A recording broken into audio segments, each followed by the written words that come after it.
Hey everybody, what is going on? I am Maximus Rex. This is Big Baby Reviews. So today is Wildcard Sunday, guys, where we look at stuff a little bit off the beaten path of our regularly scheduled videos during the week. So continuing on from last Sunday, we're looking at Deadman Book 2, Love After Death, by Mike Baron and Kelly Jones. So without further ado, let's have a look inside. Mostly looking at this one for the artwork, right? Kelly Jones, just lush, very illustrative, and also cartoony and exaggerated. So it kind of combines a lot of different aspects of what I like about comic book art, all kind of into one. I always think Kelly Jones should be a lot bigger as an artist and more popular than he is. But I do think he's had steady work all throughout his career, and he's maintained that. So good for him. Hope he's carving out a good life for himself because his artwork is definitely very evocative, and I think with the amount of work he puts into his stuff, he definitely earns it.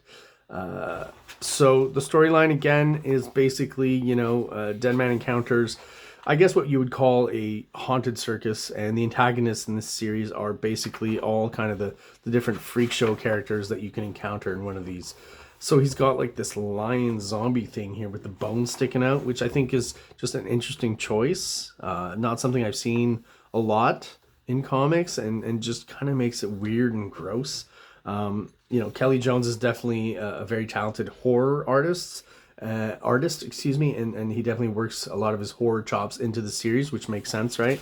I definitely would deem this to be a horror comic, 100%. And there's a cool sequence here with the snake lady where, right here. So here is where I tend to see in some of these pages a kinship with Sam Keith, like we've talked about. He's a little kind of cleaner and more illustrative with his finish, but they both kind of have that Bernie Wrightson kind of influence. And I just thought it was cool here to see a snake with no teeth. Is just kind of odd, but I get where he's coming from, because some snakes, rather, their teeth are not visible, and I just thought the shot of the snake here starting to eat her head was just kind of disturbing and fun, where the snake, it almost ends up looking like a mask that she's wearing. So, and I mean, just the backgrounds and the way he illustrates them, the trees and the natural environments and stuff is just very, you've seen the movie Sleepy Hollow, right? Like, I feel like, they either took some inspiration from this, or, Kelly Jones would be best suited to drawing a Sleepy Hollow series. Mike Mignola did the Dracula series, the movie adaptation of the Bram Stoker's Dracula in the early 90s, which he did an awesome job. It looks great, and he's well suited to that. I feel like Kelly Jones would be well suited to doing a story like that as well. He, if Mike Mignola hadn't done or accepted that contract, I feel like Kelly Jones would have done a really awesome job. But yeah, again, with Kelly Jones, it's just the mood that he kind of establishes, right? And the shadows, the feathering, it's very, very moody and evocative, and he's just really great at creating the right ambiance for this kind of story.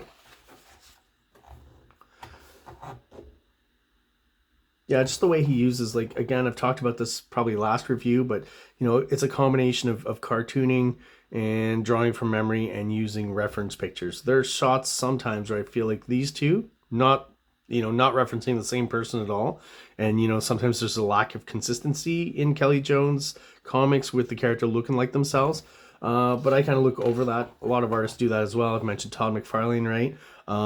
As long as you understand that it's the same character, they don't always have to look exactly the same, right? Here's a shot where clearly no photo reference was used for the same character. Some stark, almost Mike Mignola-esque kind of shadows on the face there. And again, just everywhere where, there's light and shade, and just the moodiness that he creates all throughout these pages is just awesome. His rendition of Deadman, right? It's kind of long, elongated, skinny, almost anorexic, almost skin and bones. He is supposed to be dead, so that makes sense, right? He's almost like he's slightly mummified, I guess. And then I just love this design for the goat boy, who's like really just like roided up goat boy here. And I mean, the way he draws the musculature too, and the feathering, I always thought was great. He has a great understanding of the anatomy, but he just completely like twists it and exaggerates it. So this gentleman finally, you know, basically puts the hammer to Goat Boy's head here, right? And I mean, he's pretty clever, because even just looking through the sequence, I start feeling bad for Goat. Basically, even though Goat Boy's like, you know, huge and ready to attack, you know, the moment he gets hit with a hammer here, you know, the blood, and kind of, you know, the horrified face he's got here, I gotta say, honestly, kind of makes me feel bad about his death, and, you know, the smashed in skull down here, you know. But of course he saved the maiden, so they move on. Oh, these great moody dark shots. You know, there's just kind of a mystic magic kind of feeling, I guess, when you look at Kelly Jones' artwork. I've talked before about, obviously, the horror influence in old horror movies, that he definitely works into his artwork.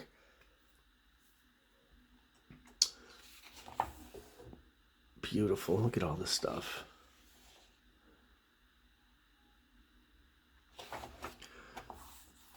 And just like, in spite of it being kind of gory and there's a bit of body horror, there's something just very elegant to the way he draws as well. Again, I marvel at his natural environments, and just like, almost, I've talked about this, like etchings or wood cutting or something like that, right? It harkens back to an older style of illustration.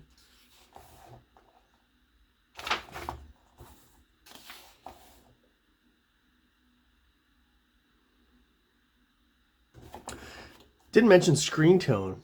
You know, he does use quite a bit. There's mostly for background stuff. I don't feel like he adds them onto the figures, but he does use them in interesting kind of ways. This I feel is inked, but you've got some screen tone in the background here, right? This one kind of similar to what Eric Larson uses a lot in the Savage Dragon.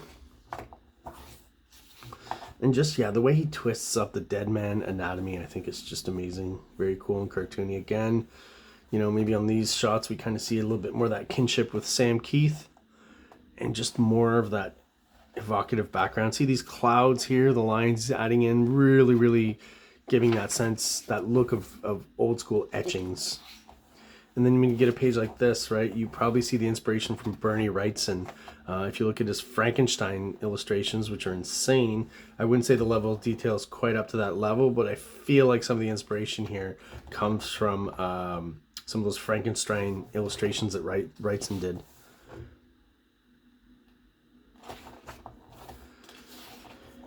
And I mean, listen, I'm going to go through these last few pages quickly because I don't want to ruin it for you guys too much. If anyone's interested in actually going out there and reading this series and getting it, I definitely recommend it. Look at this great looking train here.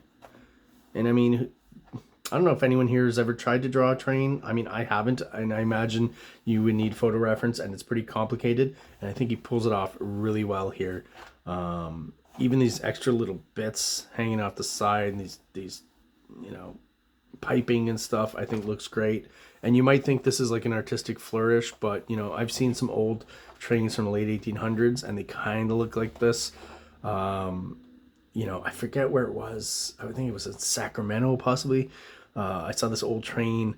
I wish I had a picture, but you know, I almost imagine it looked like a gun, weirdly enough, with all this kind of piping and tech on the side. It looked like some kind of hell train basically.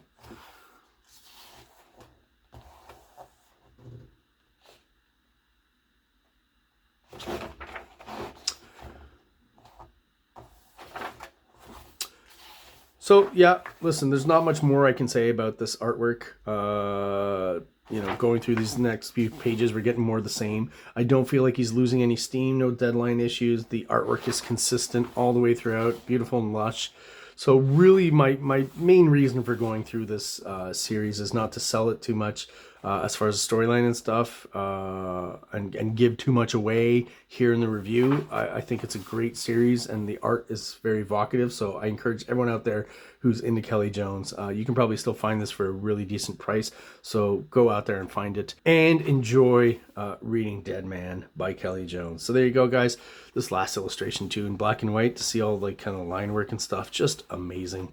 I love the use of negative space here. Pretty sure that's water, right? It's just amazing. Good stuff. All right, there you go, guys. That is it for my review of Deadman Book 2.